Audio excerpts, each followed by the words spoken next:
অসীমদের ছাদ একদম পাশাপাশি ছিল। আমি একটু এদিক ওদিক দেখে অসীমদের ছাদে চলে গেলাম। তার পোশাকটা হাত দিয়ে দেখলাম। ওটা এখনই পরিষ্কার করে দেওয়া হয়েছিল, ওটা দিয়ে পানি পড়ছিল। আমি পোশাকটা হাত দিয়ে দিলাম আর অনেক খারাপভাবে পোশাকটাকে দেখছিলাম। আমার শরীরটা রাগে খারাপ হয়ে গেল, কারণ এই বিষয়টা আমাকে অনেক মানসিক কষ্ট দিয়েছে। আমি যেমন ভাবে এসেছিলাম তেমন ভাবেই আবার ফিরে চলে গেলাম, আর তারপরে আমার শ্বশুরবাড়ির দিকে গাড়ি নিয়ে গেলাম। আজ আমাকে সত্যিটা জানতেই হবে, আজ সব রহস্য শেষ করতেই হবে আমাকে। আমি গাড়ি চালিয়ে রিমাদের বাড়িতে গিয়ে পৌঁছলাম, আর দরজায় শব্দ করতেই রিমা এসে দরজা খুলে দিল। ও আমাকে দেখে অবাক হয়নি, কারণ আমি প্রতিবারই ওদের বাড়িতে ফিরে যেতাম। কিন্তু ওকে দেখে আমার পায়ের তলার মাটি সরে গেল, কেননা ওর পোশাকটা মাঝখান থেকে ছেঁড়া ছিল, একদম সেইভাবে যেইভাবে আমি সেই পোশাকটা ছিঁড়েছিলাম। এইসব দেখে আমি জ্ঞান হারিয়ে ফেললাম, আর রাগের বসে রিমার শরীরে একটা মার দিলাম। ও এই মারের জন্য তৈরি ছিল না, তাই মার খেয়ে মাটিতে মাথা ঘুরে পড়ে গেল, আর আওয়াজ করে সবাইকে ডাকতে থাকল, মা, বাবা, ভাই। ওর আওয়াজ শুনে সবাই দৌড়ে এল। আমার চোখের সামনে সব অন্ধকার দেখছে। আমি ওর হাত ধরতে থাকলাম, চলো আমার সাথে। আমিও আওয়াজ করতে থাকলাম, কি হয়েছে তোমার, তুমি এমন করছো কেন? আমার শ্বশুর শাশুড়ি অবাক হতভম্ব হয়ে আমাকে জিজ্ঞেস করতে থাকল। আমার নিঃশ্বাস পড়ছিল অনেক।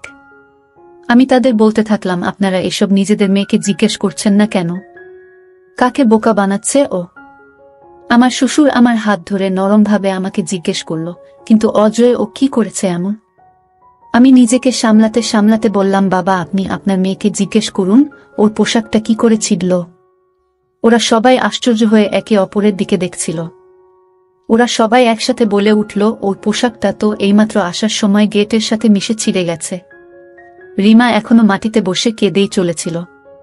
এটা হতে পারে না, আপনারা সবাই রিমার সাথে মিলে আছেন, ওর মিথ্যা কথার সাথে দিচ্ছেন। আমার মাথায় আর কাজ করছিল না। আমি রিমাকে ধরে নিয়ে বাইরে নিয়ে এলাম। ওর মা বাবা আমাকে অনেক অনুরোধ করতে থাকলো, কিন্তু আমার কানে কারো কথা পৌঁছচ্ছিল না। সারা রাস্তা সীমা কাঁদছিল, কিন্তু এখন আমার ওর উপরে একটুও দয়া হচ্ছিল না।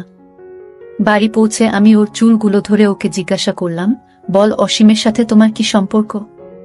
ও আওয়াজ করে বলল, অজয়, তুমি এসব কি বলছো?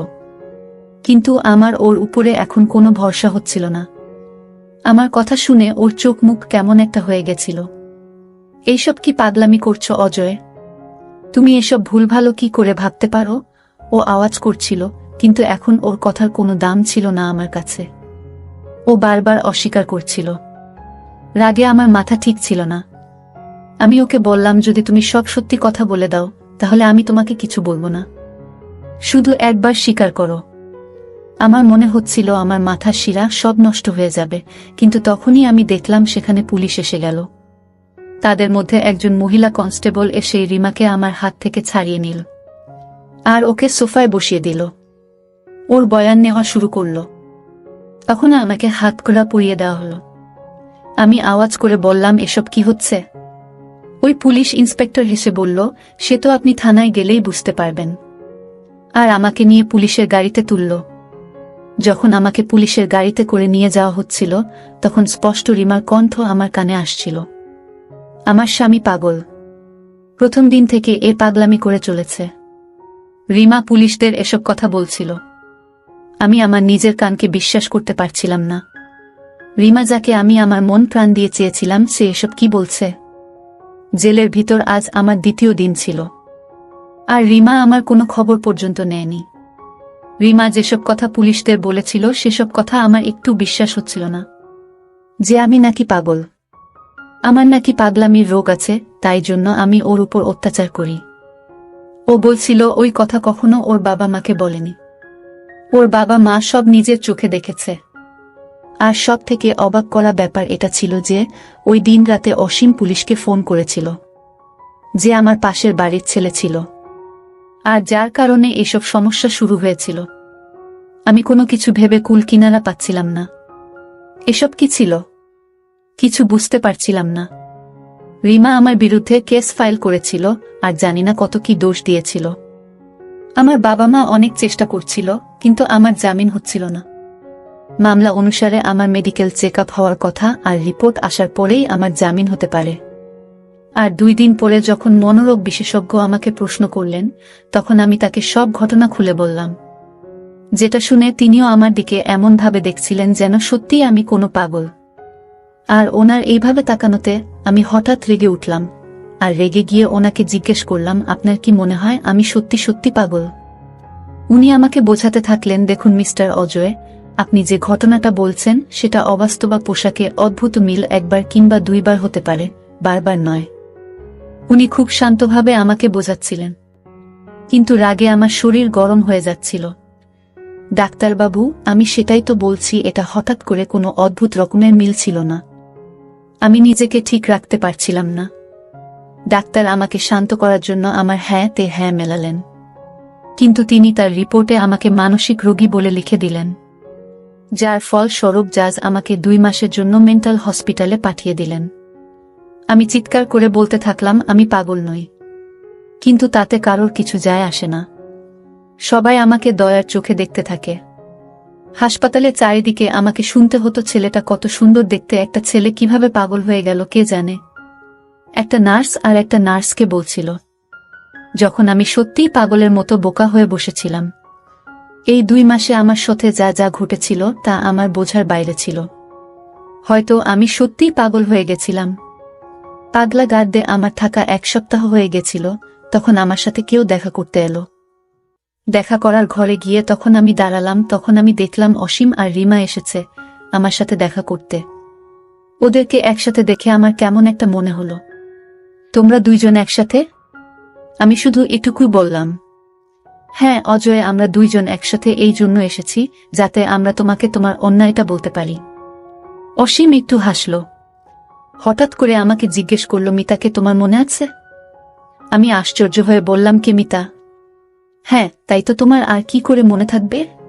কেননা তুমি কলেজ থেকে ইউনিভার্সিটি পর্যন্ত না জানি কত মেয়েকে নিজের ভালোবাসার জালে ফাঁসিয়েছ। তাদের মধ্যে একজন মিতাও ছিল, যে আমার ছোট বোন ছিল। আরও অন্য মেয়েদের থেকে অনেক আলাদা ছিল, অনেক নরম মনের ছিল। আর তোমার টাইম পাসকে ও সত্যিকারের ভালোবাসা ভেবে নিয়েছিল। আর তুমি ওকে বিয়ে করবে না বলেছিলে। তুমি ওকে বলেছিলে তুমি শুধু ওকে নিজের বন্ধু মনে করার কিছু নয়। তখন ওই সহজ সরল মেয়েটা ছাদ থেকে লাফ দিয়ে নিজের জীবন শেষ করে দেওয়ার চেষ্টা করেছিল, যেটাতে ও বেঁচে তো গেছে, কিন্তু সারা জীবনের জন্য অচল হয়ে গেছে। আর এখনো পর্যন্ত ও শুধু ওষুধের ভরসাতেই বেঁচে আছে।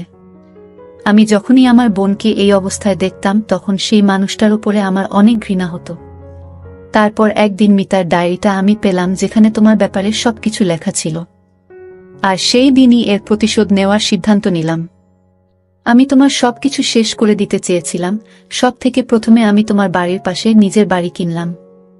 আর তারপর রিমা, যে আমার অফিসে কাজ করত একটা ছোট পোস্টে, অনেক কষ্টে সংসারের খরচ চালাতো, কিন্তু ওকে দেখতে অনেক সুন্দর ছিল, তার জন্য অনেক টাকার বিনিময়ে আমি রিমাকে এইসব নাটক করতে বললাম।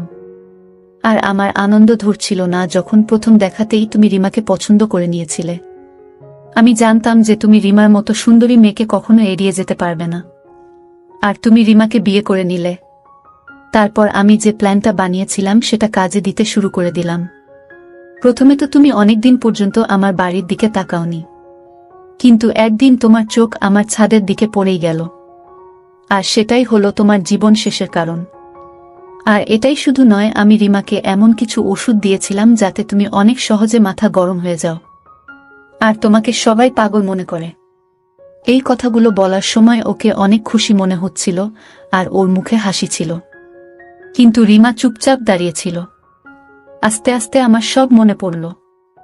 এখন আর আমার রাগ হচ্ছিল না, কারণ আমি একটা শান্ত স্বভাবের মানুষ ছিলাম, আর আমার রাগ অসীমের দেওয়া ওষুধের জন্যই হতো।